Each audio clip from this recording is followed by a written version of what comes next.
minute and reflect on some things in your life that you could never forget. It may be that these are experiences of extreme joy or extreme pain and trauma. It's interesting, neurological research has studied the impact or the effects of stressful moments and the release of the hormones in our brain, and it literally encodes in our memory forever certain experiences. Some of them are good and some of them are bad. In fact, while you're thinking, I'll reflect on a few of mine. I will never forget my wedding day. I mean, the details of that day are etched in my brain forever. I will never forget the day that I was baptized. I remember vividly even how cold the water was, and I remember everything about that moment. I will never forget watching the space shuttle explode. I will never forget where I was when the towers fell. I will never forget just a little over a year ago when it seemed like our world shut down and our church had to shift to online worship only. We never stopped doing church, but the trauma and the emotion and the panic of walking and navigating that stress, I'll never forget it.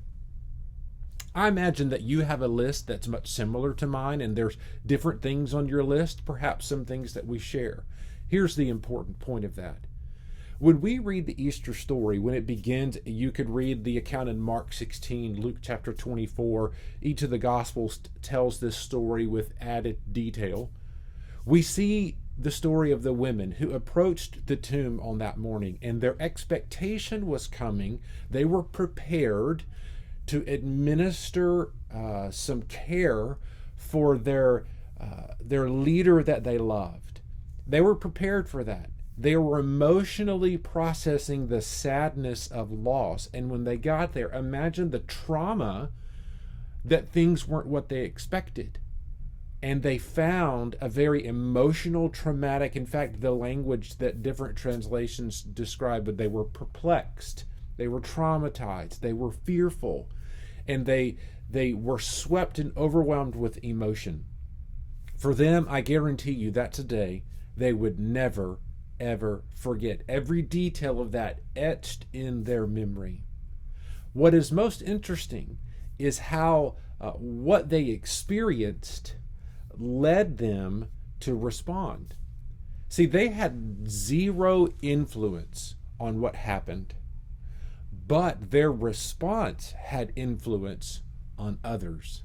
In fact, when you read the rest of the story where they kind of picked up their emotions and they went and told Peter and they told others, they were very involved in the days and weeks and even years ahead. In fact, their faithfulness to be obedient, to go tell and proclaim what they had seen and heard, is influential in you and I standing here where we are today, continuing that story to proclaim the message that we will never forget what Jesus has done and the impact that he has made in our life and he can make in the lives of those around us. And you and I, we live in a day where it seems like all around us things are getting canceled left and right, out of fear or whatever it may be. And here's the truth. You can never cancel Jesus. He is alive. He is risen. And he is changing lives every day. And he allows us to be a part of this story, just like the ladies in Luke chapter 24 and Mark 16.